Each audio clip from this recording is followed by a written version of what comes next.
এই লুৎফর খালাসি যতদিন বেঁচে ছিল এই শির খেলায় আসতে পারে নাই। পুরুষ ফায়ারের নেমে তাকে হত্যা করলো, তাদের 3 ভাইকে হত্যা করলো। কোন সাধারণ জনগণ বলতে পারবে না কারো কাছ থেকে 1 টাকা ঘুষ গ্রহণ করছে। হেলেন জরিন খান কারো কাছ থেকে 1 টাকা নিছে? রাজনীতিতে হেলেন জরিন খান নিতে আসেন নাই, দিতে আসছেন, বাড়ি গাড়ি করেন নাই। তিনি তার পরিবার আমেরিকার সিটিজেন, তার স্বামী একজন প্রতিষ্ঠিত ব্যবসায়ী। 5 তারিখের পরে সারা বাংলাদেশের টাকার বন্যা বসে গেছে।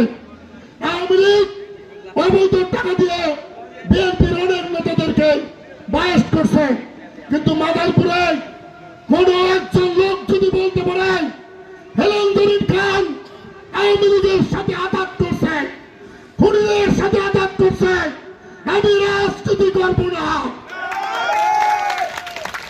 জনগণ কি চায়? যেই কারণে আমরা 16 বছর জীবন দিলাম, রক্ত দিলাম, গুম হইলাম, সন্তান হারা হইল, স্বামী হারা হইল, ছাত্র জনতা জীবন দিছে কেন? গণতন্ত্রের জন্য, ভোটের জন্য। স্বাধীনতার 53 বছর পেরিয়ে গেছে, স্বাধীনতার ফল আমরা ভোগ করতে পারি না। এদেশের স্বাধীনতার পিছনে হিন্দু মুসলমান সকলের ভূমিকা ছিল।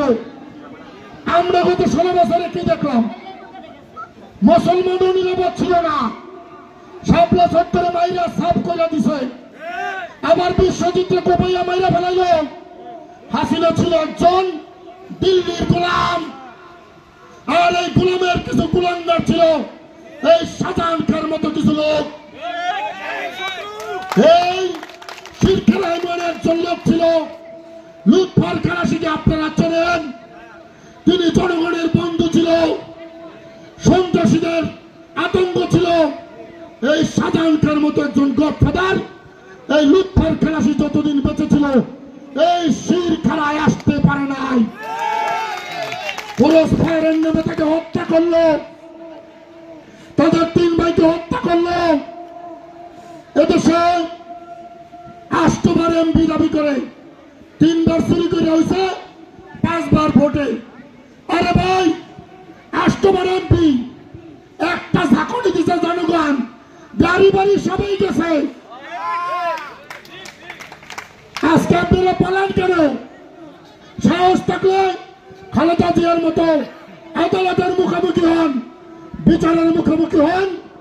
আদালত সিদ্ধান্ত নিবে আপনাদের ভবিষ্যৎ কি হবে। এই দেশের জনগণ নির্বাচনের মাধ্যমে আগামী দিনে নির্ধারণ করবে আওয়ামী লীগ বাংলাদেশে রাজনীতি করতে পারবে কি পারবে না। এই সিদ্ধান্ত আদালত নিবে না, এই সিদ্ধান্ত নিবে দেশের জনগণ ভোটের মাধ্যমে। এখানে যারা মুরব্বী আছেন, আপনারা তো এক দাদারে ভোট দিতে দিতে জীবন পার করে গেছেন। আসেন, আগামী দিনে আমাদের অভিভাবক দেশ নায়ক তারেক রহমানকে বলবো, আপনি একজন আদর্শবান, সৎ, ধর্মপ্রিয় মানুষ। আপনি এদেশের মানুষের হৃদয়ের কথা বোঝেন। আপনার কাছে অনুরোধ, কোন চাঁদাবাজ, দুর্নীতিবাজ, সন্ত্রাসীদের গডফাদার আওয়ামী লীগের কাছ থেকে যারা টাকা খাইছে, যারা বাড়ি করছে, যারা টাকা নিয়ে গাড়ি কিনছে, আপনি তাদেরকে মনোনয়ন না দিয়ে একজন দেশপ্রেমিক হেলেন জরিন খানকে আগামী জাতীয় সংসদ নির্বাচনে এমপি মনোনয়ন দেন। আমরা আপনাকে এমপি উপহার দেব, কারণ জনগণের চোখ খুলে গেছে। কোথার থেকে শাহজাহান খানের বাবার একটা টিনের ঘর ছিল, কোথা থেকে গাড়ি আসলো?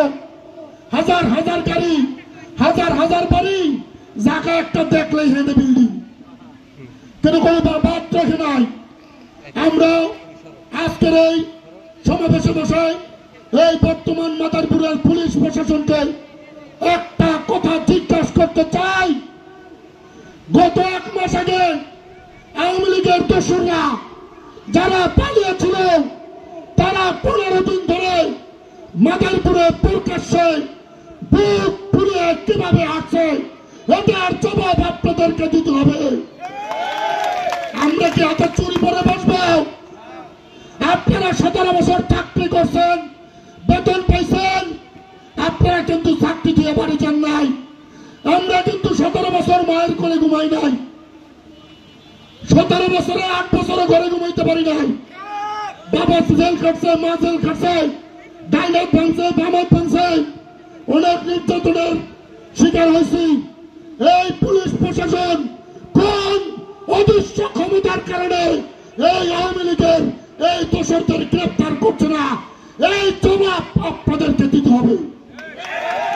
বন্ধুরা আমার, সাথীরা আমার, আমাদের মধ্যে 2-1 3 হাজার চাঁদাবাজ আছে, একজন নেটের গুরু আছেন। টাকার জন্য তিনি গুপ্তভাবে অন্ধকারে থেকে ফল কাটি নাড়ছেন, আওয়ামী লীগের কাছ থেকে তার টাকা নিয়ে তাদেরকে আপনি প্রতিষ্ঠিত করার চেষ্টা করছেন। আপনার উদ্দেশ্যে বলতে চাই, আপনাকে কিন্তু প্রতিহত করা হবে মাদারীপুরে ইনশাল্লাহ।